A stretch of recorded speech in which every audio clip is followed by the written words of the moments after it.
I've got Professor and former Ambassador Richard Kauzlarich coming up. He's pro-NAFTA. I've fought NAFTA for, I don't know, how long has it been, Mike? See, 93, 2003, 20 years. I don't know how long I fought it. Started fighting it with Donald Trump in the 90s. And the professor, he's for NAFTA. I'm so excited about these tariffs. I never thought I'd see the day where a president just slapped tariffs on cheating Chi-Coms companies like with these solar panels and the South Korean scam washing machines. I never thought I'd see it. Never. I'm a protectionist. Never thought I'd see the day. So I'm really excited. I got a spring in my step today. It's like jobs are coming back. Finally, we got a president that understands we're not going to get screwed by foreign countries dumping products to put our workers on the unemployment line and our manufacturing plants shuttered so they can put plywood up on their windows. Joining me now to debate this, Professor Rich Kauzlarich, and he also is a former ambassador, retired in the United States. He's now an adjunct professor at the Schar School of Policy and Government at George Mason University. Professor, good to have you. Thanks, John. Glad to be able to join you this morning. Okay, let's roll. I am anti-NAFTA, anti-TPP. I fought it for 30 years. Since NAFTA was instituted under the Gingrich-Clinton lie, here's what we've had, right? 20,000 U.S. manufacturers shut down. 5 million U.S. workers put out of work, minimum. Wages flat in the U.S. for 30 years. Tell me why NAFTA should not be put in the ash bin of history. Well, I think NAFTA can be and should be modernized. Look, the economy has changed radically, as you well know, over the years. And NAFTA was done in an era before e-commerce was a factor, before energy, the U.S. as an energy exporter was a factor. But I think we need to keep in mind that Canada and Mexico are number 1 and 2 export markets as a country. They are, after China, our second and third largest trading partners. Trade is something that has driven this economy in a positive direction, and I'm not sure that all the ills of the manufacturing sector can be traced to NAFTA. The global economy has been changing, and all countries are seeing a decrease in manufacturing employment as a percentage of total employment. So, I think it's good to look at NAFTA, try to make it better. I think that's what they're trying to do in Montreal now in this next round of discussions that are underway. I wouldn't want to be the negotiator because you've got all the politicians in Davos talking about NAFTA. Secretary of Commerce Ross said, well, we're going to, it looks like there may be an agreement. But as you pointed out at the beginning, throwing these tariffs on washing machines and solar panels is certainly a shot across the bow of the negotiators that this administration is going to be tough on trade. Well, Professor, look, I think the president said, I mean business, right? I'm 59. I'm a protectionist, so you and I are on opposite economic debate. That's here. Okay. That's why we have you on, so I can get your side of the story out. But look, tariffs were the linchpin in industrializing the United States, because if you go back in history, as you know, the British, after the revolution in the early 1800s, were dumping product in the United States subsidized by the crown in order to keep us from industrializing. Without tariffs, we'd still be an agricultural society, or would have taken time. But let's get back to just NAFTA specifically. So let's take Chrysler, all right? They were making a certain vehicle in Mexico, right? Shipping it, they go right up the interstate, ship it on trucks through San Diego. There is no tariff, right? Cost of labor to make the Chryslers way down in Mexico because they're not paying U.S. labor costs. They don't have to deal with the UAW, right? Cars come in and no price difference to the consumer. So the consumer pays the same whether they're made in Michigan or they're made in Monterey. They pay the same. Only benefit is Chrysler shareholders make more money, get bigger bonuses, go on another vacation. Meantime, auto workers get screwed. They get out of a job. Then Chrysler says, this guy, Trump, he's serious. He's going to put a tariff on us. We're going to be making these vehicles in Monterey. We're going to get screwed. We can't pay the tariff. So why don't we do this? Let's take $1.5 billion. Let's reinvest it in a shuttered Michigan plant. Let's get out of Mexico, make the cars back in Michigan so we don't have to pay the tariff. And by the way, we're going to hire 2,500 new UAW workers with good pay, and we're going to give 60,000 of our employees bonuses just to show that we're serious about this. Same thing has happened with Cadillacs in China. I mean, if you had no tariffs and you went with the NAFTA plan, none of this would have happened. They'd still be made in Mexico, and our workers get screwed. So tell me why my thinking is wrong.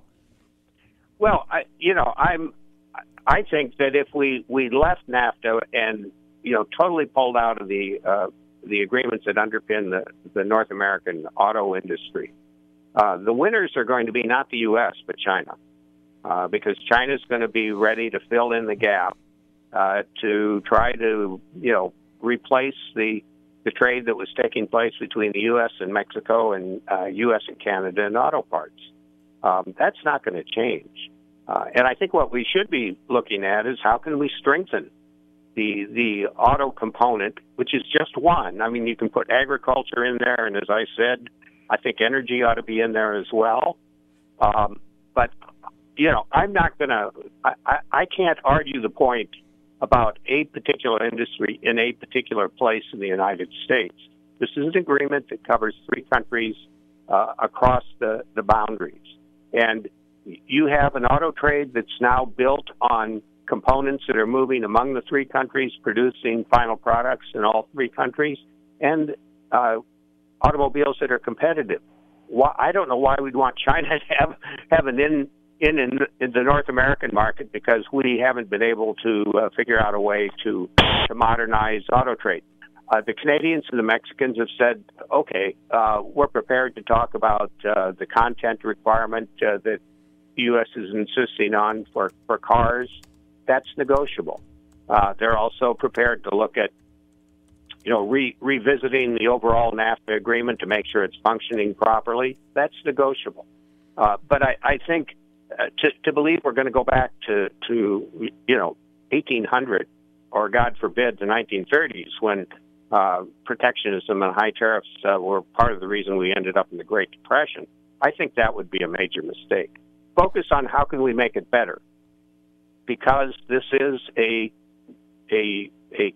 globalized economy in which the United States, Mexico, and Canada together are much stronger competitors than they would be individually.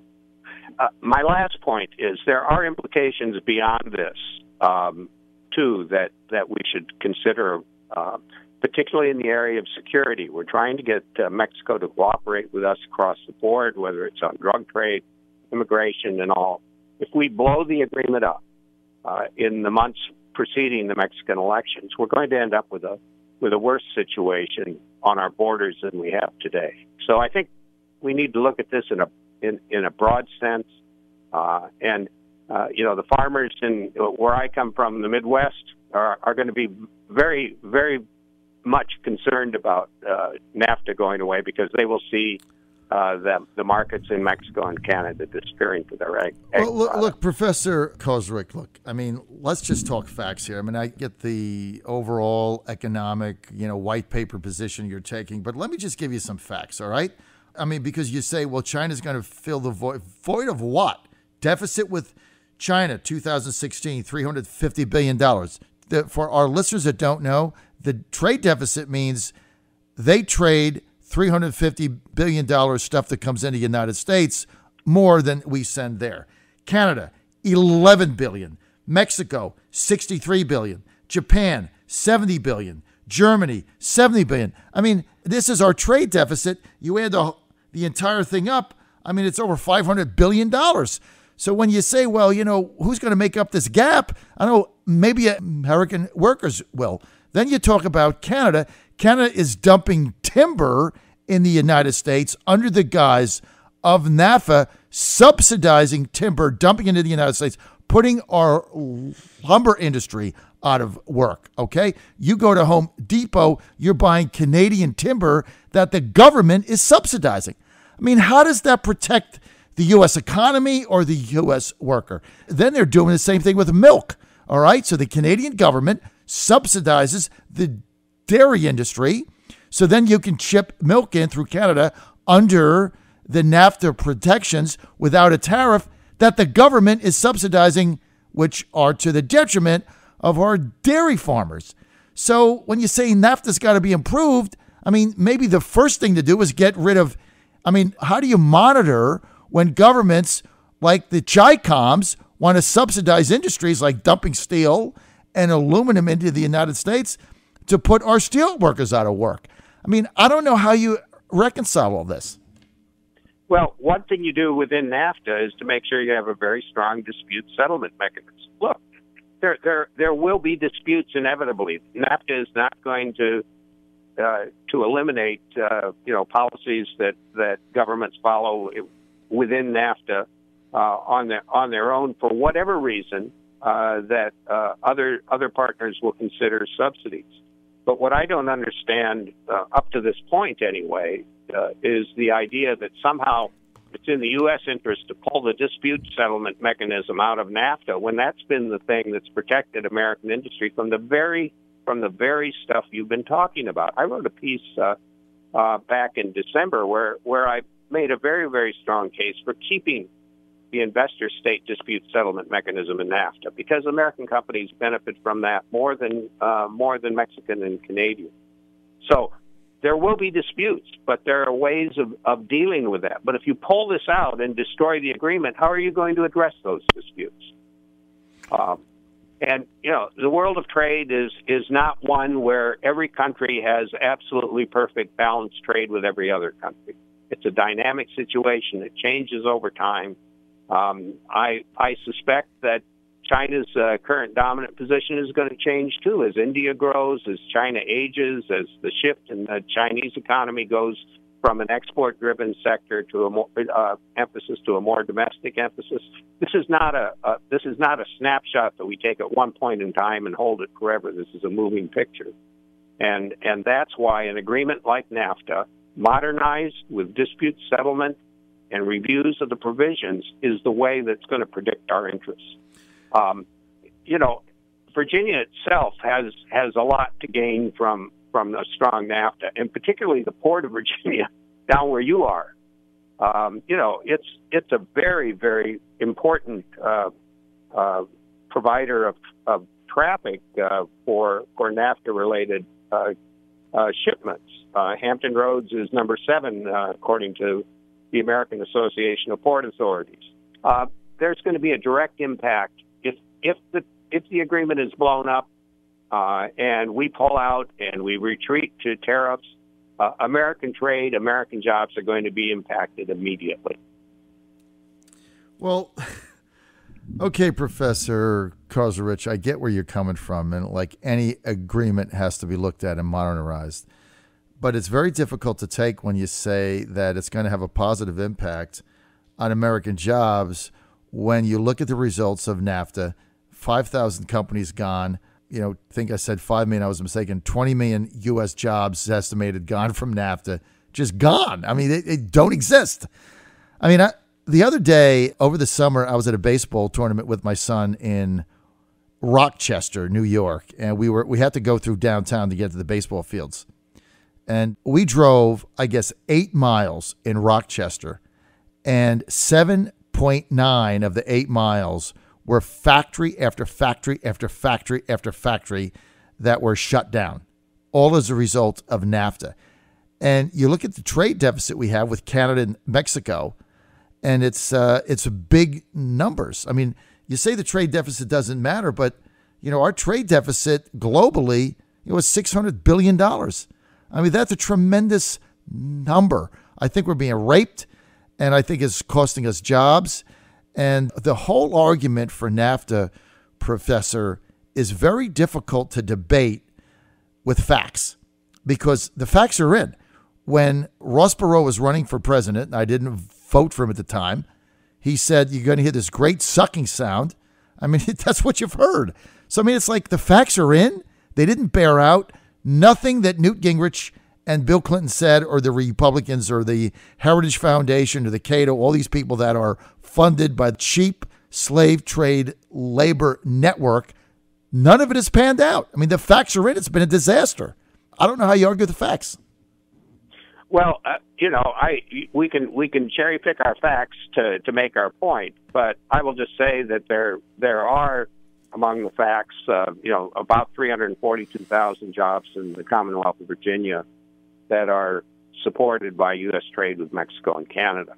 Some of those jobs are going to go away if the NAFTA agreement is blown up. 35% of the Commonwealth's exports go to free trade area markets, primarily NAFTA, but also to Korea and elsewhere. This agreement has benefits that flow in other directions as well. I want to come back to the energy point because the United States, and here I think Trump is really on to something, is in a position now to be the largest oil and gas producer in the world, if they're not already, and the potential to be the largest gas exporter.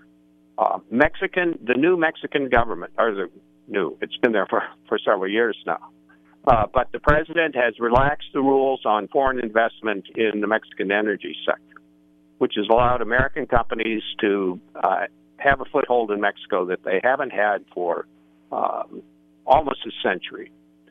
And now we're looking at a North American energy market, U.S., Mexico, and Canada, that will be second to none globally. You get rid of NAFTA. Mexico has elections in this summer. What if there's a new president of Mexico, a new Congress that kind of reverses the trend?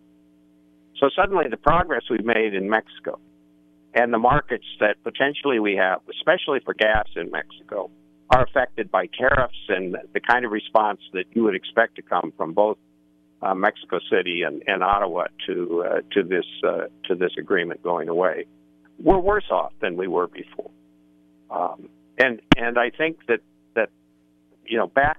How do we modernize this? How do we lock in these gains? How do we make sure we have dispute settlement mechanisms that allow American companies to pursue remedies through an arbitration mediation procedure that isn't subject to the political pressures that they would be otherwise? That's what we really need to keep focused on. China's another problem. All right, Professor, we're running out of time. I think that's kind of outside the We're running out of time, and right. I do concur with you that China's a separate issue because of the communist regime and some of the things that they're trying to do that the NAFTA partners are not really in agreement with. The only thing I'm going to close with is that you're giving me speculative argument, the same speculative argument I got from Bill Clinton and Newt Gingrich in 1993. I'm giving you facts, and the facts of the NAFTA agreement have been a disaster for U.S. manufacturing companies and for U.S. workers. Those are the facts. What you're giving me is hope and speculation in the future, which didn't bear out since 93. Professor, unfortunately, I have to go. Thanks for being with us.